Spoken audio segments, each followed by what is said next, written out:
Y a-t-il trop d'aides en France aujourd'hui, Fred Hermel? Oui, il y en a trop, mais je vais surtout dire qu'elles sont mal distribuées. Je ne vais pas critiquer ces aides, j'en ai bénéficié. J'ai largement rendu depuis. Moi, j'ai bénéficié des bourses pendant toute ma scolarité, ou quasiment tout. J'ai bénéficié des APL, de l'aide au logement. Mmh. Donc, je ne vais pas cracher là-dessus. Et moi, je veux sauver le système. Moi, je pense que ce système, il doit être maintenu. C'est la grandeur de la France d'avoir ce système-là. Mmh. Donc, il faut le réguler pour le sauver. Voilà. Et je suis désolé, c'est l'une de mes marottes, mais pour moi, on ne peut pas toucher des aides non contributives, c'est-à-dire des aides pour lesquelles on n'a jamais cotisé quand on n'est pas français. C'est tout. Pour moi, c'est la base. C'est-à-dire qu'on ne peut pas arriver d'un pays étranger et au bout de quelques mois, quelques années, sans jamais avoir travaillé dans ce pays, sans jamais avoir apporté de l'argent, toucher de l'argent. Ce n'est pas pour les aides contributives. Vous êtes étranger, vous travaillez en France, vous cotisez à l'assurance chômage, vous êtes au chômage, vous touchez de l'argent pour laquelle vous avez cotisé. Ça, c'est logique. Simplement, il faut réduire ça. C'est pas par Après, tu as haine une de très grande l'étranger. partie de Français qui touchent le RSA, qui est une aide Oui, non contributive, oui, et mais ils sont français. Ils sont français. Moi, je vais te dire, ça ne me gêne pas de payer pour mes compatriotes. Mais pour des gens qui viennent profiter de ce système sans jamais y contribuer, moi, ça me Donc dérange. tu as aussi des Français qui profitent du système. Alors, c'est l'autre Oh partie. oui. J'ai appris il y a peu que des gens que je connais, des gens Mmh. jeunes, qui ont 21, 22 ans, qui sont de familles très bien, Mmh. bah, ils n'ont pas envie de bosser, ils Non. touchent le RSA. Non. Bah, moi, je trouve Voilà. ça dégueulasse. Surtout que le RSA, c'est pour les plus de 25 ans. Hein, mais... Non, mais il y a Non, mais- le même type d'aide pour les Oui, mais- jeunes ça, je aujourd'hui. veux dire, Ça ne mais- s'appelle pas le RSA, Ça, mais voilà. c'est exactement c'est le même montant et c'est le même type Voilà. d'aide. Et là, c'est tout simplement pas normal. Je les connais, hein. Je les connais très bien, ces gens-là. On le Mais connaît simplement, tous. bah, j'ai pas envie de bosser. Bah ouais, mais moi, j'ai pas envie de payer pour toi. Voilà. Et ce sont des gens qui sont en bonne santé, qui ont fait des études, mais des gens qui ont le bac. Hein. Tu vois, donc ça, ce n'est pas normal. Et ça, il faut réglementer. Il y a une chose qui est très bien faite depuis la création de France Travail, qui a remplacé Pôle emploi, c'est que maintenant, tout demandeur du RSA est automatiquement enregistré comme demandeur d'emploi. Il est dans les registres de France Travail. Et ça, c'est très important pour pouvoir permettre le retour à l'emploi. Parce que moi, je ne me dérange pas de payer pour des gens qui vont toucher des aides sociales, parce que ce sont des gens qui ne pourront jamais plus travailler, qui sont tellement détruits par la vie qu'ils ne peuvent plus travailler. Moi, ça ne me gêne pas de payer pour eux. Mais ceux qui peuvent bosser, je suis désolé, il faut y aller. Quand Emmanuel Macron dit il y a des gens qui profitent du système, Pierre Rondeau, c'est parce que on a beaucoup dit que parfois, en multipliant les aides, on pouvait avoir quasi ce qu'on toucherait en étant au SMIC.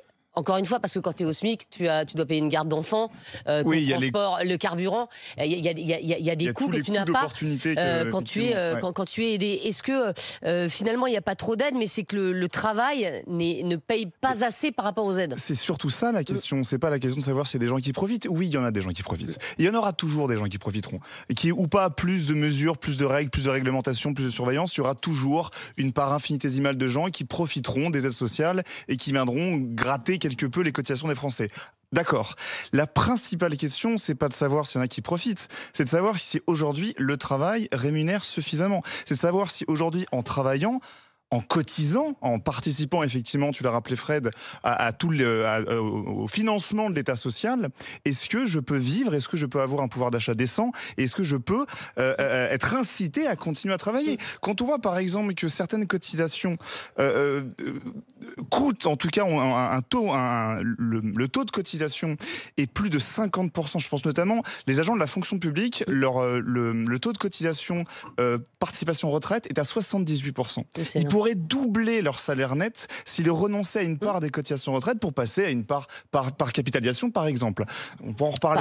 Par exemple. Mais ce qui est sûr, c'est qu'il y a beaucoup d'éléments, au-delà de simplement de l'abus soi-disant ou de la fraude sociale, il y a beaucoup de choses qui doivent être faites pour inciter les gens, effectivement, à travailler et à vivre décemment de son travail. Vivre avec un salaire de plus de 2000 € et pas se dire, parce que je mets à la place des Français, bien sûr que quelqu'un qui dit qu'il travaille 40, 48 heures par semaine, qui gagne que 1400 € net, et qui voit qu'un bénéficiaire du RSA ou d'aide sociale est à 1000, 1200, et effectivement, vous l'avez rappelé, sans travailler, donc sans coût de transport, sans coût de déplacement, sans coût alimentaire, etc.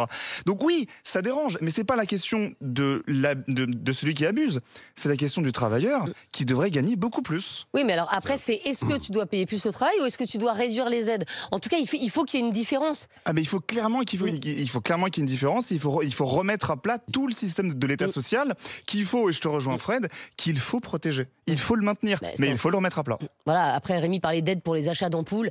Oui, Parfois, il y a ça, quand même des aides. ouais, Non, mais ouais, c'est comme le bonus réparation, mais à un moment, tu te dis, Il y évidemment que ça marche Cordonnier, pas. Nancy, Mais c'est incroyable. voilà, Rémi Je Barré. regardais la liste des aides qui a été faite par l'IFRAP, qui a tendance libérale, hein, mais malgré tout, c'est vrai, il y a le dispositif J'apprends à nager gratuitement.